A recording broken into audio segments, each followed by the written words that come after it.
Magandang umaga, magandang hapon, o magandang gabi sa inyong lahat. Anumang oras dumating ang aking video sa inyo.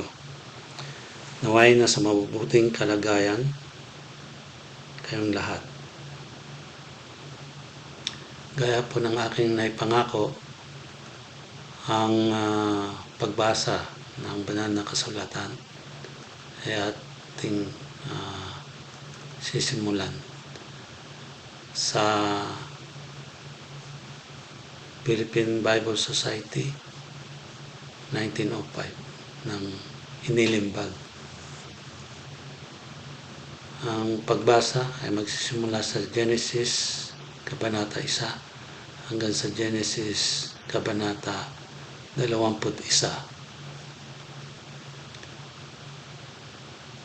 Genesis Kabanata 1. Nang pasimula ay nilikha ng Diyos ang lahat, ang langit at ang lupa. At ang lupa ay walang anyo at walang laman. At ang kadiliman ay sumasa ibabaw ng kalaliman. At ang Espiritu ng Diyos ay sumasa ibabaw ng tubig. At sinabi ng Diyos, magkaroon ng liwanag. At nagkaroon ng liwanag. At nakita ng Diyos ang liwanag na mabuti. At iniwalay ng Diyos ang liwanag sa kadiliman. At tinawag ng Diyos ang liwanag na araw. At tinawag niya ang kadiliman na gabi. At nagkahapon at nagkaumaga ang unang araw. At sinabi ng Diyos, magkaroon ng isang kalawakan sa gitna ng tubig at mahiwalay ang tubig sa kapwa tubig. At ginawa ng Diyos ang kalawakan at iniwalay ang tubig na nasa ilalim ng kalawakan sa tubig na nasa taas ng kalawakan at nagkagayon. At tinawag ng Diyos ang kalawakan na langit at nagkahapon at nagkaumaga ang ikalawang araw. At sinabi ng Diyos, mapisan ang tubig na nasa silong ng langit sa isang dako at lumitaw ang katuyuan at nagkagayon. At tinawag ng Diyos ang katuyuan na lupa. At ang kapisanan ng tubig ay tinawag niyang mga dagat. At nakita ng Diyos na mabuti. At sinabi ng Diyos, sibulan ng lupa ng damo at pananim na nagkakabinhi at punong kahoy na namumunga ayon sa kanyang pagkakakahoy. At taglay ang kanyang binhi sa ibabaw ng lupa at nagkagayon.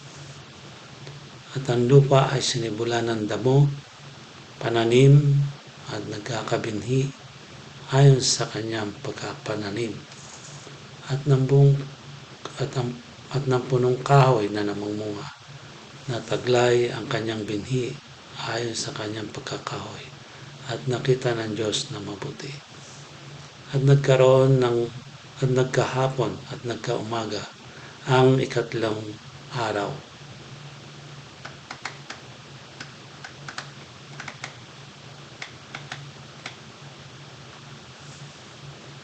At sinabi ng Diyos, magkaroon ng mga tanglaw sa kalawakan ng langit upang maghiwalay ng araw sa gabi at maging pinakatanda at pinakabahagi ng panahon ng mga araw at ng mga taon at maging pinakatanglaw sa kalawakan ng langit upang tumanglaw sa ibabaw ng lupa at nagkagayon. At nilikha ng Diyos ang dalawang malaking tanglaw. Ang malaking tanglaw ay upang magpuno sa araw. At ang maliit na tanglaw ay upang magpuno sa gabi. Nilikha rin niya ang mga bituin. At mga inilagay ng Diyos sa kalawakan ng langit upang tumanglaw sa ibabaw ng lupa. at upang magpuno sa araw at sa gabi at upang maghiwalay ng liwanag sa kadiliman. At nakita ng Diyos na mabuti. At nagkahapon at nagkaumaga ang ika-4 na araw. At sinabi ng Diyos, bukalan ng sagana ang tubig ng mga gumagalaw na kinapal na may buhay. At magsilipad ang mga ibon sa taas ng lupa sa luwal na kalawakan ng himpapawid. At nilikha ng Diyos ang malalaking hayop sa dagat at ang bawat may buhay na kinapal na gumagalaw na ibinukal na sagana ng tubig ayon sa kanya-kanyang uri at ang lahat na may pakpak na ibon ayon sa kanya-kanyang uri. At nakita ng Diyos na mabuti. At mga binasbasan ng Diyos na sinabi, kayo'y magpaalaanakin at magpakarami at inyong punuin ang tubig sa mga dagat at magpakarami ang mga ibon sa lupa. At nagkahapon at nagkaumaga ang ika-5 araw. At sinabi ng Diyos, bukalan ang lupa ng mga may buhay na kinapal ayon sa kanya-kanyang uri ng hayop at ng mga kinapal na umuusad at ng mga ganit sa lupa ayon sa kanya-kanyang uri at nagkagayon. At nilikha ng Diyos ang ganit sa lupa ayon sa kanyang uri at ang hayop ayon sa kanyang uri at ang bawat umuusad sa ibabaw ng lupa ayon sa kanya-kanyang uri. At nakita ng Diyos na mabuti. At sinabi ng Diyos, lalangin natin ang tao sa ating larawan ayon sa ating wangis at magkaroon sila ng kapangyarihan sa mga isda sa dagat at sa mga ibon sa himpapawid at sa mga hayop at sa buong lupa at sa bawat umuusad at nagsisiusad sa ibabaw ng lupa.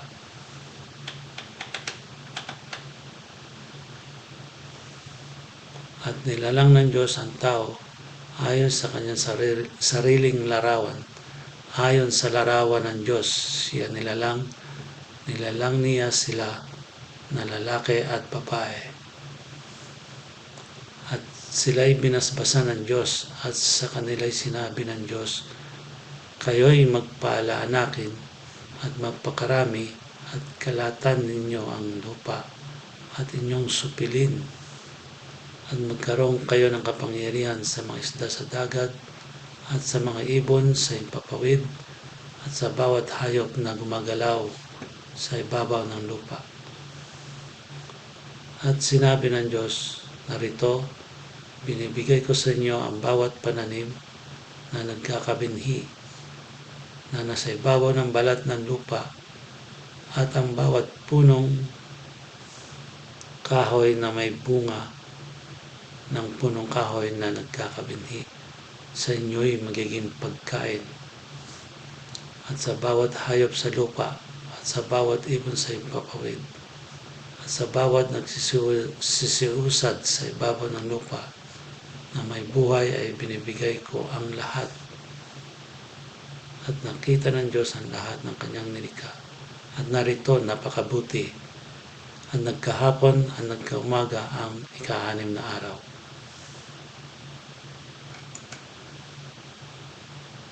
Kabanata 2.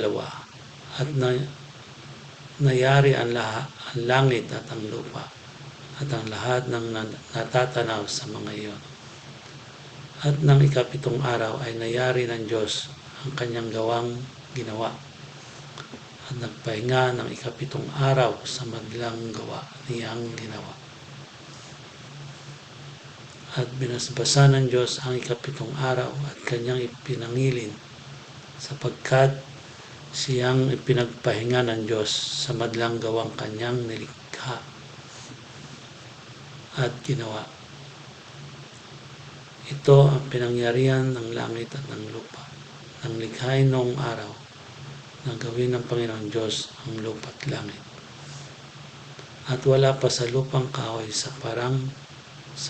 at wala pang anumang pananim na tumutubo sa parang, sapagkat hindi pa pinawalanan ng Panginoon Diyos ang lupa at wala pang taong magbukid ng lupa. Ngunit may isang ulap na napaitaas sa buhat sa lupa at dinilig ang buong ibabaw ng lupa.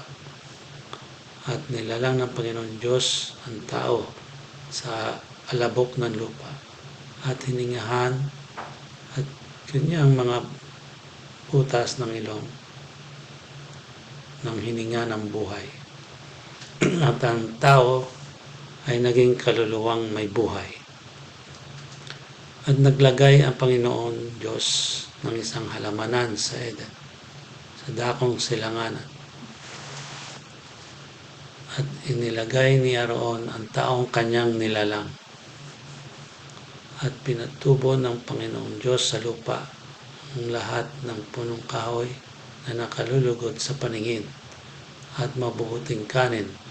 Gayon din ang punong kahoy na buhay sa gitna ng halamanan at ang punong kahoy ng pagkakilala ng mabuti at masama. At may isang ilog na lumabas sa Eden na dumilig sa halamanan at mula roon na bahagya at nag-apat na sanga. Ang pangalan ng una ay Pison, na siyang lumiligid sa buong lupain ng Habila, na do'y may ginto.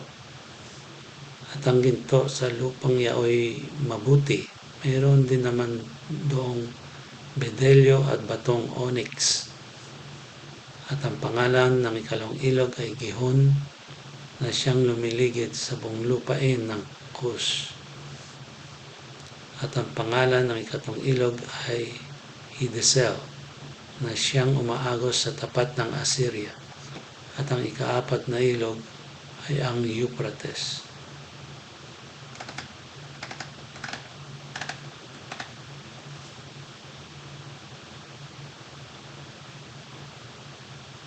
At kinuha ng Panginoon Diyos ang lalaki at inilagay sa halamanan ng Eden upang kanyang alagaan at ingatan.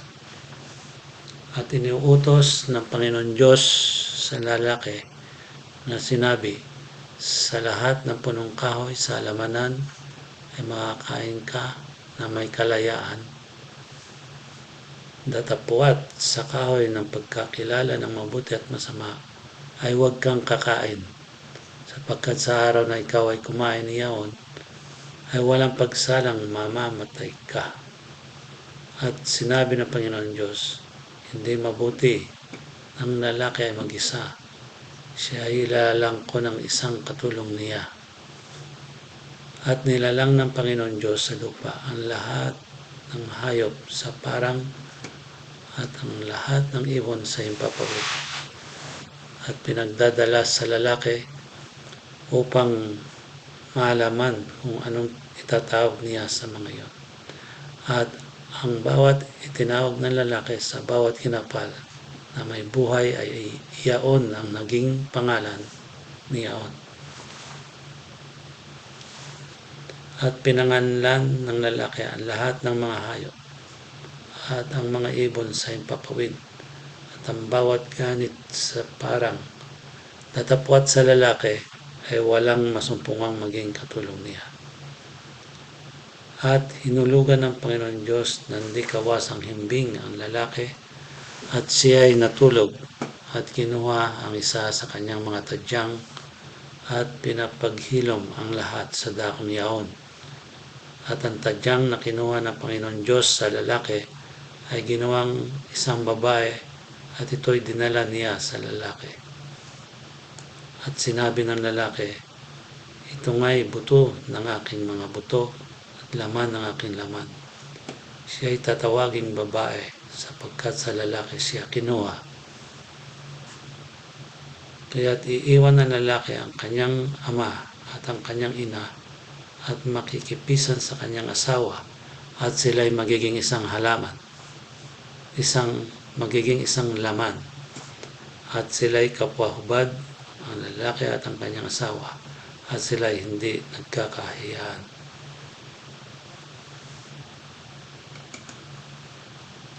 Kabanata 3. Ang ahas nga ay lalong tuso kaysa alinman sa mga hayop sa parang na nilikha ng Panginoon Diyos.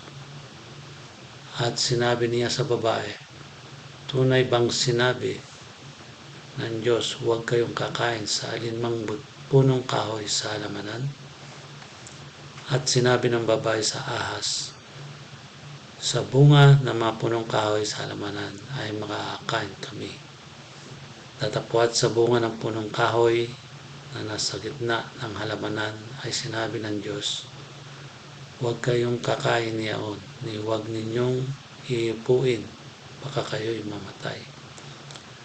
At sinabi ng ahas sa babae, tunay na hindi kayo mamamatay, sapagkat talastas ng Diyos na sa araw na kayo'y kumain niyaon ay madidilat nga ang inyong mga mata at kayo magiging parang Diyos na nakakilala ng mabuti at masama.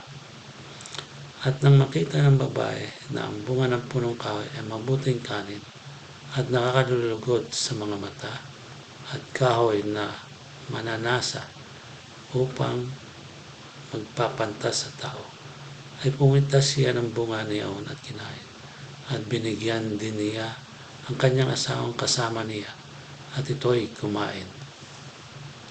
At nadilat kapwa ang kanilang mga mata, at kanilang nakilala sila'y mga hubad, at sila'y tumahi ng mga dahon ng puno ng igos at kanilang ginawang panapi. At narinig nila ang tinig ng Panginoon Diyos na lumalakad sa halamanan sa kulimlim ng araw. At nagtago ang lalaki at ang kanyang asawa sa harapan ng Panginoon Diyos sa pagitan ng mga punong kahoy sa halamanan. At tinawag ng Panginoon Diyos ang lalaki at sa kaniya sinabi, saan ka naroon? At sinabi niya, narinig ko ang iyong tinig sa halamanan at ako'y natakot sapagkat ako'y hubad at ako'y nagtago. At sinabi niya, sinong nagsabi sa iyo, ikaw ay hubad? Nakakain ka ba ng bunga ng punong kahoy na iniutos ko sa iyong huwag mong kanin? At sinabi ng lalaki, ang babaeng ibinigay mo aking kasamahin ay siya nagbigay sa akin ng bunga ng punong kahoy at aking kinain. Sinabi ng Panginoon Diyos sa babae, ano itong iyong ginawa?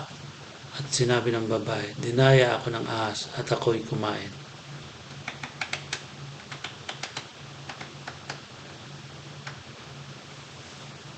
At sinabi ng Panginoon Diyos sa ahas, sapagkat ginawa mo ito ay sumpain ka ng higit sa lahat ng hayop at ng higit sa bawat ganit sa parang. Ang iyong tiyan ang ilalakad mo at alabok ang iyong kakanin sa lahat ng mga araw ng iyong buhay.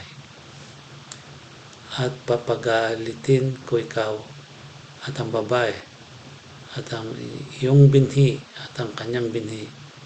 Ito ang dudurog ng iyong ulo at ikaw ang dudurog ng kanyang sakong. Sinabi niya sa babae, pararamihin kong lupa ang iyong kalumbayan at ang iyong paglilihi. Manganganak kang may kahirapan at sa iyong asawa ay pahinuhod ang iyong kalooban at siya'y Panginoon sa iyo.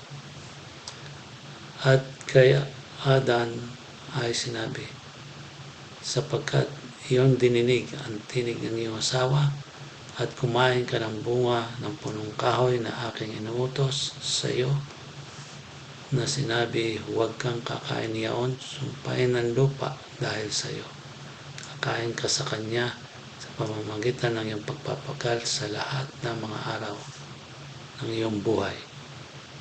Ang isisibol niyaon sa iyo ay mga tinik at mga dawag, at kakain ka ng pananim sa parang. Sa pawis ng iyong mukha ay kakain ka ng tinapay, hanggang sa ikaw ay mauwi sa lupa, sapagkat diyan ka kinuha, sapagkat ikaw ay alabog, at sa alabog ka uwi. At tinawag na Eva ng lalaki ang kanyang asawa, sapagkat siya ang naging ina ng lahat ng mga nabubuhay. At ginawa ng Panginoon Diyos si Adam at ang kanyang asawa ng mga kasuotang balat, at sila ay dinamitan. At sinabi ng Panginoon Diyos, narito't ang tao'y naging parang isa sa atin, at nakakilala ng mabuti at ng masama. At baka ngayon iunat ang kanyang kamay at pumitas naman ang bunga ng punong kahoy ng buhay, at kumain at mabuhay magpakailanman. Kaya pinalayas siya ng Panginoon Diyos sa halamanan ng Eden upang kanyang bukirin ang lupain pinagkunan sa kanya. Ano pat itinaboy ang lalaki at inilagay sa silangan ng halaman ng Eden ang mga kerubin at ang isang nagniningas na tabak na umiikot upang ingatan ang daang patungo sa kahoy ng buhay.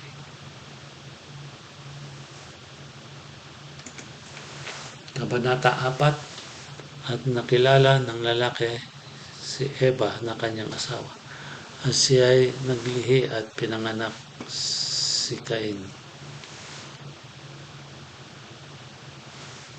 At sinabi, nagkaanak ako ng lalaki sa tulong ng Panginoon.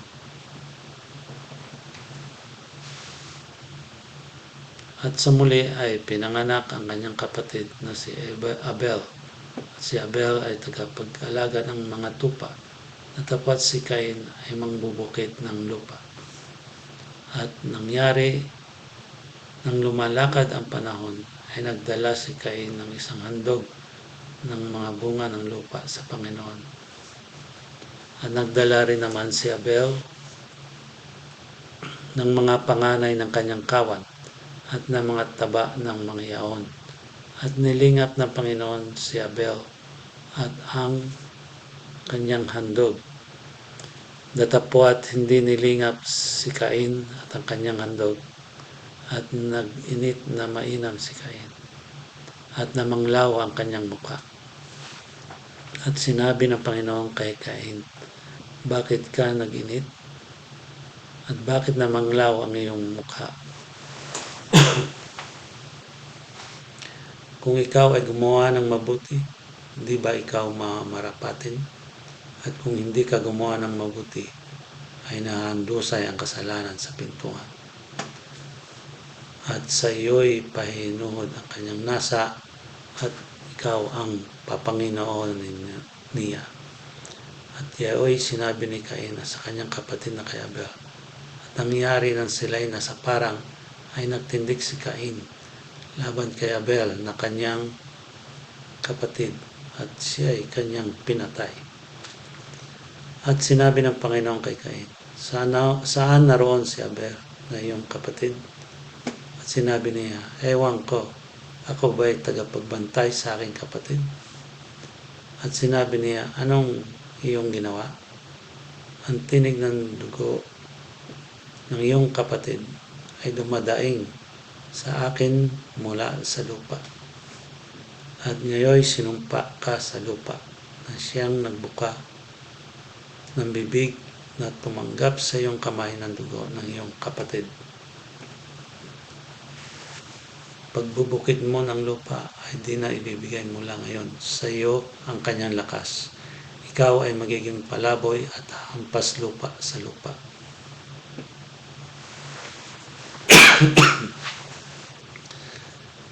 At sinabi ni Cain sa Panginoon, ang aking kaparusahan ay higit kaysa mababat ako. Narito, ako'y iyong tinataboy ngayon mula sa ibabaw ng lupa, at sa iyong harapan ay magtatago ako, at ako'y magiging palaboy at hampas lupa. At mangyari na sino man makasupon sa akin ay papatayin ako.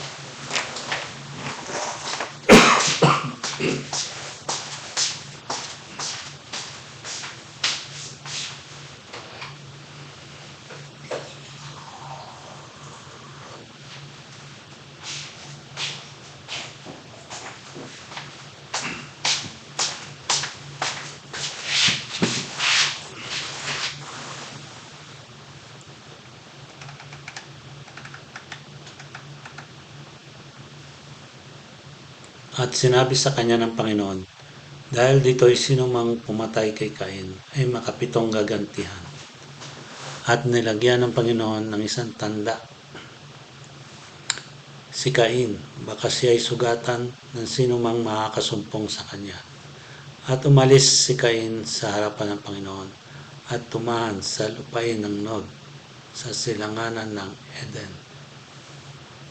At nakilala ni Cain ang kanyang asawa at siya ay naglihi at pinanganak si Enoch.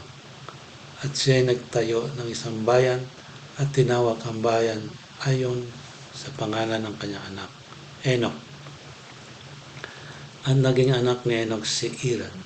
At naging anak ni Irad si Mehujael. At naging anak ni Mehujael si Metusael. At naging anak ni Metusael si Lamech. At si Lamech ay nag-asawa ng dalawa. Ang pangalan ng isa ay Ada at ang pangalan ng ikalawa ay Sila. At naging anak ni Ada si Abal, na siyang naging magulang na nagsisitahan sa mga tolda at may mga hayop. At ang pangalan ng kanyang kapatid ay Jubal, na siyang naging magulang ng lahat ng tumutugtog ng arpa at ng plauta. At tungkol kay Sila ay pinanganak naman niya si Tubal-Cain na mamanday ng lahat ng kagamitang patalim ng tanso at bakal. At ang kapatid na babae ni Tubal-Cain ay si Naama. At sinabi ni Lamech sa kanyang mga asawa, Ada at Sila, pakinggan ninyo ang aking tinig. Kayong mga asawa ni Lamech ay makinig ng aking salaysay sapagkat pumatay ako ng isang tao dahil sa ako'y sinugatan at ng isang binata dahil sa ako'y hinampas. Kung makapitong gagantihan si Cain, tunay na si Lamech ay makapitumpung pito. At nakilalang muli ni Adam ang kanyang asawa at nanganak ng isang lalaki. At tinawag ang kanyang pangalan na Seth, sapagkat aniyay, binigyan ako ng Diyos ng ibang anak na kahalili ni Abel, sapagkat siya ay pinatay ni Cain. At nagkaanak naman si Seth ng isang lalaki at tinawag ang kanyang pangalan na Enos. Noon ay pinasimulan ng mga tao ang pagtawag sa pangalan ng Panginoon.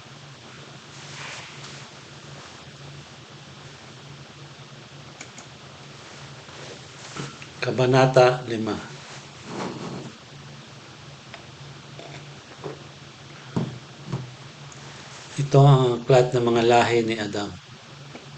Nang araw na lalangin ng Diyos ang tao, sa wangis ng Diyos siya nilalang. Lalaki at babae silang nilalang at sila'y binasbasan at tinawag na Adam ang kanyang pangalan ng araw na sila'y lalangin. At nabuhay si Adam ng 130 taon at nagkaanak ng isang lalaking kanyang wangis na hawig sa kanyang larawan at tinawag ang kanyang pangalan na Seth. At ang mga naging araw ni Adam pagkatapos na maipanganak si Seth ay 800 taon at nagkaanak ng mga lalaki at mga babae. At ang lahat ng araw na kinabuhay ni Adam ay 930 taon at siya ay namatay. At nabuhay si Seth ng 105 taon at naging anak niya si Enos. At nabuhay si Seth pagkatapos na may panganak si Enos ng 807 taon at nagkaanak ng mga lalaki at mga babae. At ang lahat na naging araw ni Seth ay 912 taon at siya ay namatay. At nabuhay si Enos ng 90 taon at naging anak si Kainan. At nabuhay si Enos pagkatapos na may panganak si Kainan ng 815 taon at nagkaanak ng mga lalaki at mga babae. At ang lahat na naging araw ni Enos ay 905 taon at siya ay namatay. At nabuhay si Kainan ng 70 taon at naging anak si Mahalalel. At nabuhay si Kainan pagkatapos may panganak si Mahalalel ng 840 taon at nagkaanak ng mga lalaki at mga babae.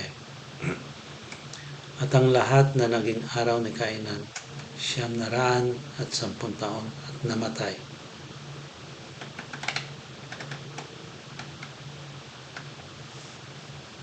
At nabuhay si Mahalalel ng 65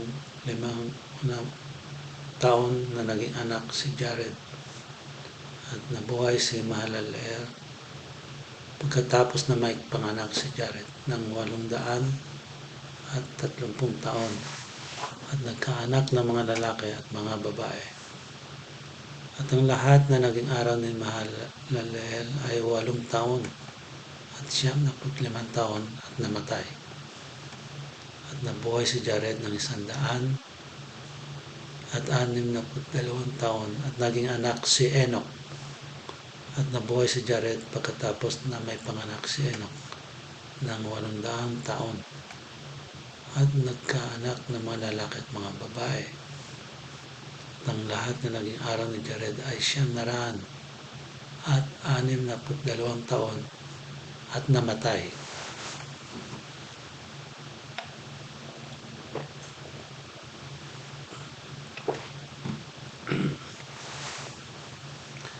At nabuhay si Enoch na 65 taon at naging anak si Metusalem. At lumakad si Enoch na kasama ng Diyos pagkatapos may panganak si Metusalem ng 300 taon at nagkaanak ng mga lalaki at mga babae. At ang lahat na naging araw ni Enoch ay 365 taon. At lumakad si Enoch na kasama ng Diyos at di siya nasumpungan sapagkat kinuha ng Diyos. At nabuhay si Matusalem ng 187 taon at naging anak si Lamech. At nabuhay si Matusalem pagkatapos na may panganak si Lamech ng 782 taon at nagkaanak ng mga lalaki at mga babae. At ang lahat na naging araw ni Matusalem ay 900 at 69 taon at siya ay namatay. At nabuhay si Lamech ng 182 taon at nagkaanak ng isang lalaki. At tinawag ang kanyang pangalan na Noe at sinabi, ito nga ang aaliw sa atin tungkol sa ating gawa at sa pinagpagalan ng ating mga kamay dahil sa lupang sinumpa ng Panginoon. At nabuhay si Lamech ng 100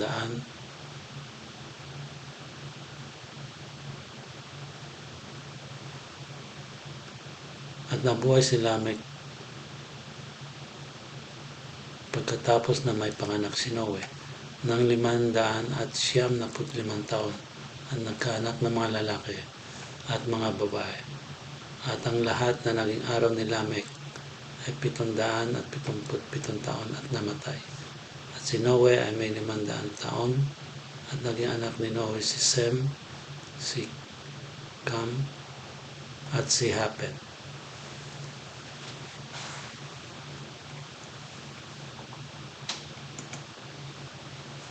Kabanata 6. At nangyari nang magpasimula na dumami ang mga tao sa balat ng lupa at mga kaanak ng mga babae at nakita ng mga anak ng Diyos, na magaganda ang mga anak na babae ng mga tao.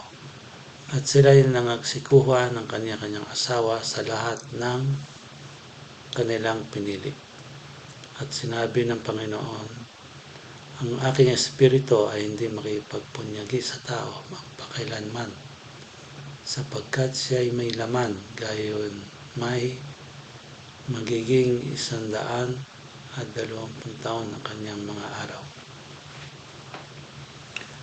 Ang mga higante ay nasa lupa ng mga araw na iyon, at pagkatapos din naman na makasiping ang mga anak ng Diyos sa mga anak na babae ng tao at mga kaanak sila sa kanila, ang mga ito rin ang naging makapangyarihan ng unang panahon ng mga lalaking bantog. At nakita ng Panginoon na mabigat ang kasamaan ng tao sa lupa, at ang buong haka ng mga pag-iisip ng kanyang puso ay pawang masama lamang na parati. Ang nagsisi ang Panginoon ng kanyang nilalangang tao sa lupa at nalumbay sa kanyang puso. At sinabi ng Panginoon, nilipuling ko ang tao na aking nilalang sa ibabaw ng lupa, ang tao at gayon din ang hayop, at ang mga umuusad, at ang mga ibon sa impapawid, sapagkat pinagsisihan ko na aking nilalang sila.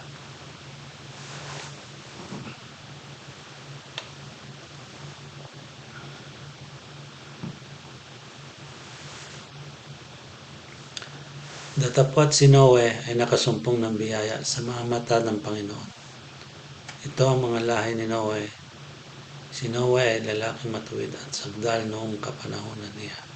Si Noe ay lumalakad na kasama ng Diyos.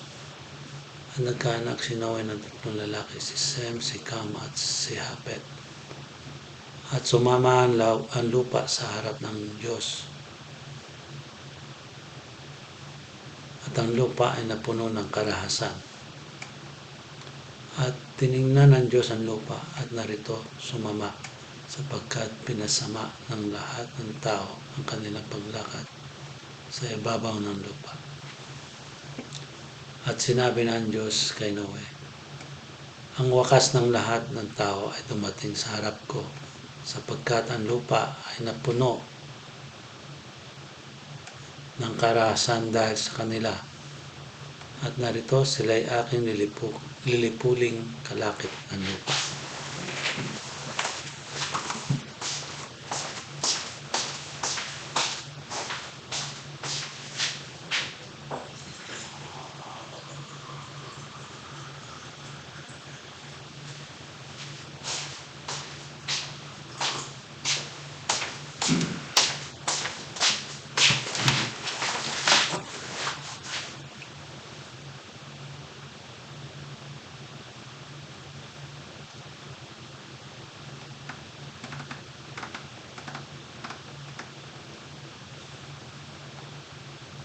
Gumawa ka ng isang sasakyang kahoy na gopher.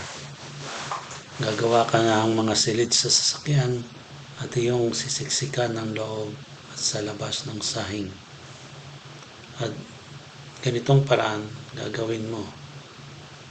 300 siko ang haba ng sasakyan, 50 siko ang luwang, at 30 siko ang taas. Gagawa ka ng isang durungawan sa sasakyan at wawakasan mo ng 1 siko sa dakong itaas. At ang pintuan ng sasakyan ay ilalagay mo sa tagiliran. Gagawin mong may lapag na lalong mababa, pangalawa at pangatlo. At ako, narito ako yung magpapadagsa ng isang baha ng tubig sa ibabaw ng lupa upang lipulin sa silong ng langit ang lahat ng laman na may hininga ng buhay.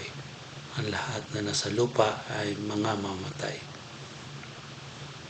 Datapwat pinagtitibayin ko ang aking tipan sa iyo, at ikaw ay lululan sa sasakyan, ikaw at ang iyong mga anak na lalaki, at ang iyong asawa, at ang mga asawa ng iyong mga anak na kasama mo.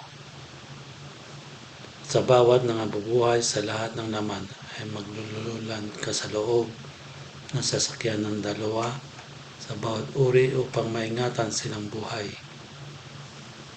At kasama mo, lalaki at babae ang kinakailangan. Sa mga ibon ayon sa kanilang uri at sa mga hayop ayon sa kanilang uri. Sa bawat nagsisiusad ayon sa kanilang uri, dalawa sa bawat uri ay sasama mo sa iyo upang maingatan silang buhay. At magbaon ka ng lahat ng pagkain na kinakain at imbakin mo sa iyo at magiging pagkain mo at nila. Gayong ginawa ni Noe ayon sa lahat na iniutos sa kanya ng Diyos ay gayon ang ginawa niya.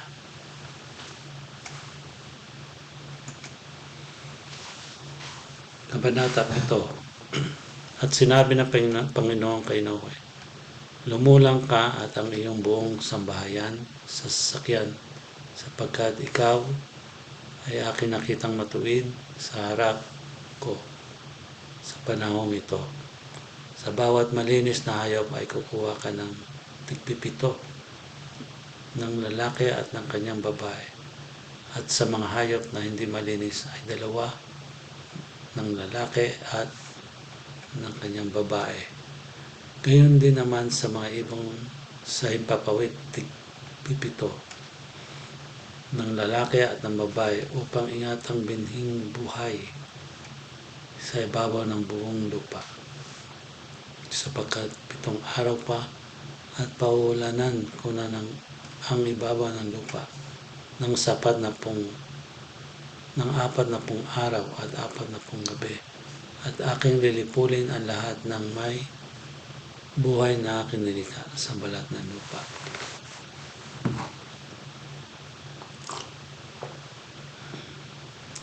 At ginawa ni Noe ayon sa lahat na iniutos sa kanya ng Panginoon. At may 600 taon si Noe nang ang baha ng tubig ay lumagsa sa ibabaw ng lupa. At lumulan sa sasakyan si Noe at ang kanyang mga anak at ang kanyang asawa at ang mga asawa ng kanyang mga anak dahil sa tubig ng baha. Sa mga hayop na malinis at sa mga hayop na hindi malinis at sa mga ibon at sa bawat umuusad sa ibabaw ng lupa ay dalawat dumating kay Noe sa sasakyan na lalaki at babae ayon sa inutos ng Diyos kay Noe. At nangyari na pagkaraan ng 7 araw na ang tubig ng baha ay umapaw sa ibabaw ng lupa.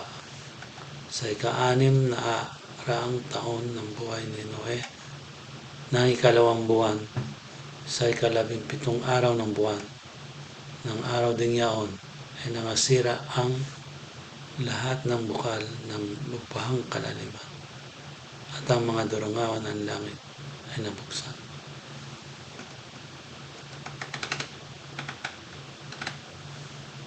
At umulan sa ibabaw ng lupa ng 40 araw at 40 gabi.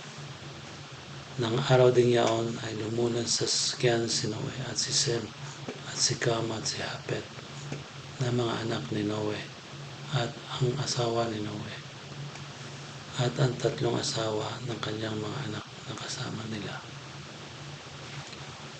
Sila at ang bawat hayop gubad ayon sa kanilang uri at lahat ng hayop ng mahamo ayon sa kanilang uri at bawat umusad sa ibabaw ng lupa ayon sa kanilang uri at bawat ibon ayon sa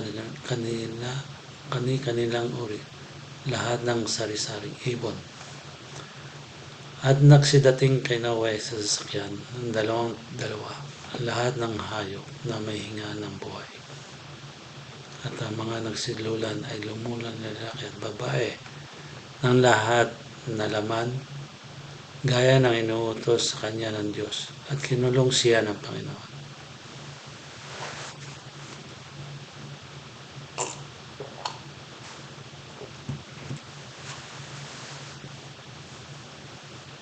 At tumagal ang baha ng 40 araw sa ibabaw ng lupa At lumaki ang tubig at lumutang ang sasakyan at nataas sa ibabaw ng lupa.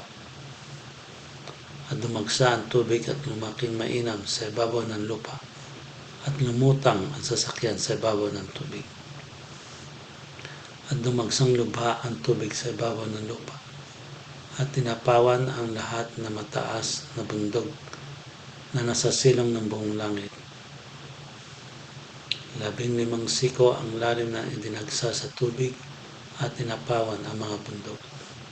At namatayan lahat ng lamang gumagalaw sa ibabaw ng lupa, ang mga ibon at gayon din ang hayop. At ang hayop gubat at ang bawat nagsisiusad na umuusad sa ibabaw ng lupa at ang bawat tao. Ang bawat may hinga ng diwa ng buhay sa kanilang ilong, lahat na nasa lupang tuyo ay namatay. At nalipol ang bawat may buhay na nasa ibabaw ng lupa, ang tao at gayon din ang hayop, at ang mga umuusad at ang mga ibon sa himpapawid. At sila'y nalipol sa lupa, at ang natira lamang ay si Noe at ang mga kasama niya sa sasakyan. At tumagal ang tubig sa ibabaw ng lupa ng 150 araw.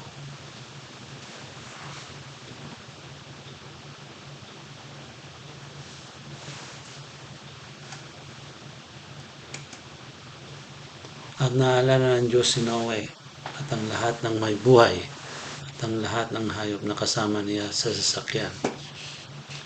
At nagpahihip ang Diyos ng isang hangin sa ibabaw ng lupa at humupa ang tubig. Natakpan din ang mga bukal ng kalaliman at ang mga dangawan ng langit at napigil ang ulan sa langit.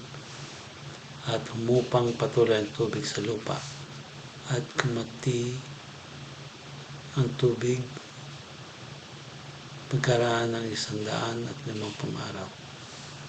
At sumadsad ang sasakyan ng 7 buwan ng 17 araw ng buwan sa ibabaw ng mga bundok ng Ararat.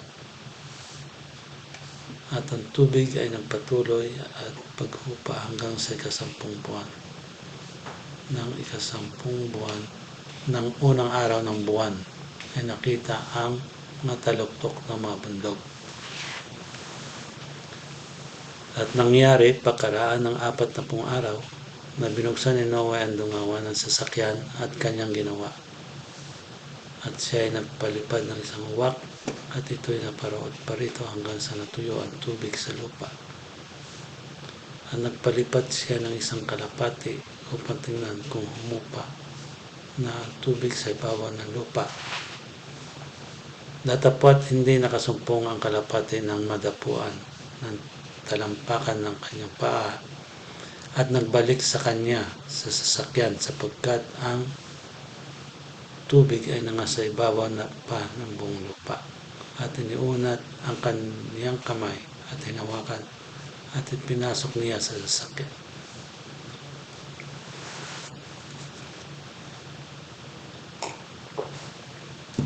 At naghintay pa ng muling 7 araw at muling pinalipad ang kalapati sa labas ng sasakyan. At ang kalapati ay nagbalik sa kanya ng dakong hapon at narito may dalang 100 sariwa ng olibos at tuka. Sa gayon ay naunawa ni Noe na humupa na ang tubig sa lupa. At naghintay pang muli siya ng 7 araw at pinalipad ang kalapati at hindi na muling nagbalik pa sa kaniya. Nangyari na ng taong 601 ng unang buwan, ng unang araw ng buwan, ay natuyo ang tubig sa ibabaw ng lupa. At inalis ni Noe ang takip ng sasakyan at tumanaw siya, narito ang ibabaw ng lupa ay tuyo.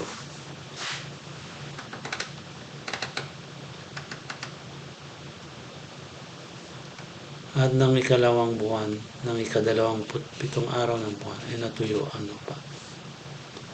At nagsalita ang Diyos kay Noe na sinasabi, lumunsad ka sa sasakyan, ikaw at ang iyong asawa at ang iyong mga anak at ang mga asawa ng iyong mga anak na kasama mo. Ilabas mong kasama mo ang bawat may buhay na kasama mo sa lahat ng laman, ang mga ibon at ang mga hayop at ang bawat nagsisusad na umuusad sa ibabaw ng lupa upang magsipanganak ng sagana sa lupa at magpaalanakin ang mga sidami sa ibabaw ng lupa. At lumunsad si Noe at ang kanyang mga anak at ang kanyang asawa at ang mga asawa ng kanyang mga anak na kasama niya. Ang bawat hayop, bawat umusad at bawat ibon, anumang gumagalaw sa ibabaw ng lupa ayon sa kanya-kanyang angkan ay nangasilunsad sa sasakyan. At pinagtayo ni Noe ng isang dambana ang Panginoon at kumuha sa lahat ng malinis na hayop at sa lahat ng malinis na ibon at nag-alay ng sasakyan.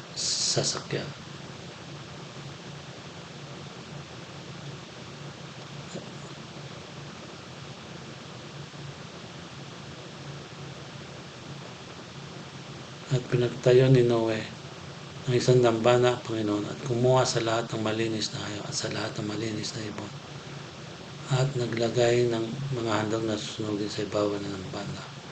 At sinamiyo ng Panginoon ang masarap na amoy at nagsabi ang Panginoon sa sarili, hindi ko na muling susumpahin ang lupa dahil sa tao, pagkat ang haka ng puso ng tao ay masama mula sa kanyang pagkabata. Hindi ko na muling lilipulin pa ang lahat ng nabubuhay na gaya ng aking ginawa. Samantalang ang lupa ay lumalagi ay hindi maglilikat ang paghahasik at paghani at ang lamig at init at ang tagaraw at taginaw at ang araw at gabi.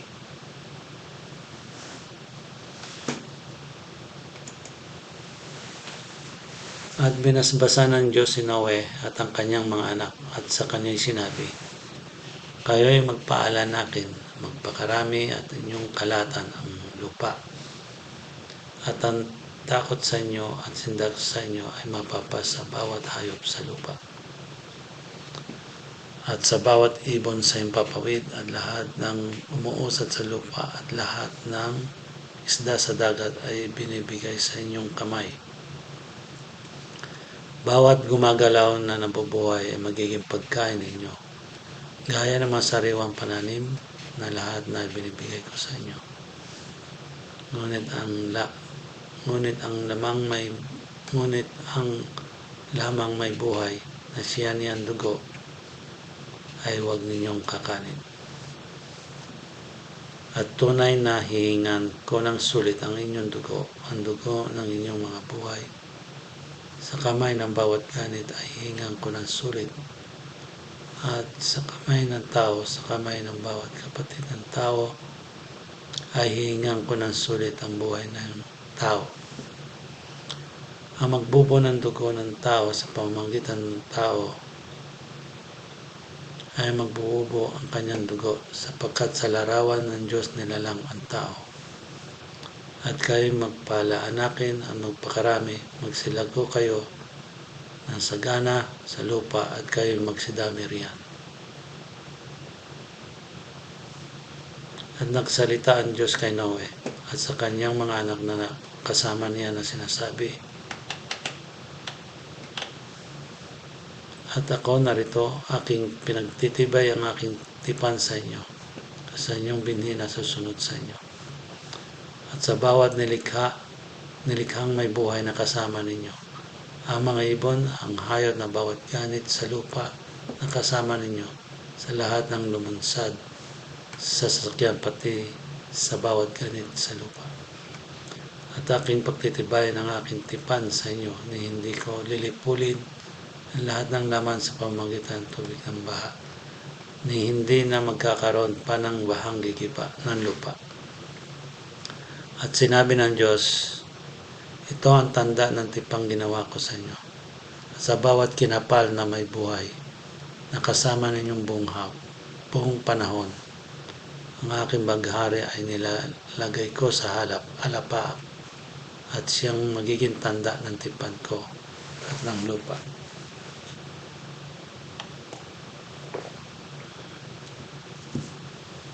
At mangyayari pa pagka ako'y magbaba ng isang alapap sa ibabaw ng lupa na makikita ang baghari sa alapap.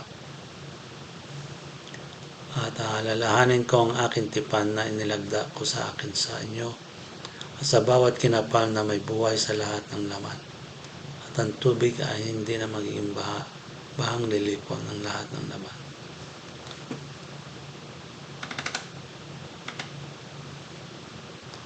Ang baghari ay pasa sa alapap at aking mamasdan upang aking maalala ang walang hanggang tipan ng Diyos at ng bawat kinapal na may buhay sa lahat ng lamang na sa ibabaw ng lupa. At sinabi ng Diyos kay Noe, ito ang tanda ng tipang nilagda ko sa akin at sa lahat ng laman na nasa ibabaw ng lupa. At ang mga anak ni Noe na nagsilunsad sa sasakyan ay si Sem at si Cam at si Hapet. At si Cam ay siyang ama ng Kanaan.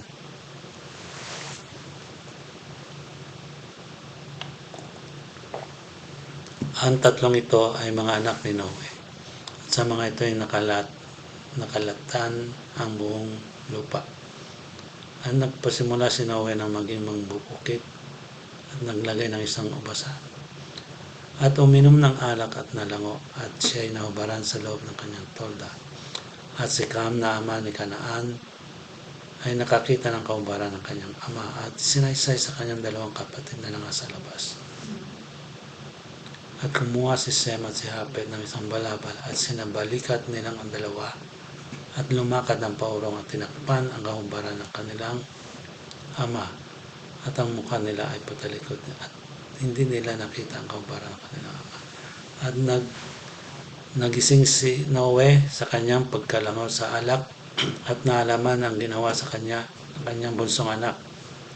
At sinabi, sumpain si Kanaan, siya ay magiging alipin ng mga alipin sa kanyang mga kapatid. At sinabi niya, purihin ang Panginoon, ang Diyos ni Sem. At si Kanaan ay maging alipin niya. Pagkapalin ng Diyos si Hapet. At matira siya sa mga tolda ni Sem. At si Kanaan ay magiging alipin niya. At nabuhay si Noe pagkaraan ng bahang gumunaw ng 350 taon. At ang lahat na naging araw ni Noe ay 950 taon at namatay. Yan po mga kapatid at mga nakikinig, hanggang dito po lamang muna ang ating babasahin. At ang susunod na video ay ang pagpapatuloy ng ating pagbabasa sa banal na kasulatan. Muli, magandang gabi o hapon, ang mga oras na ng aking video sa inyo.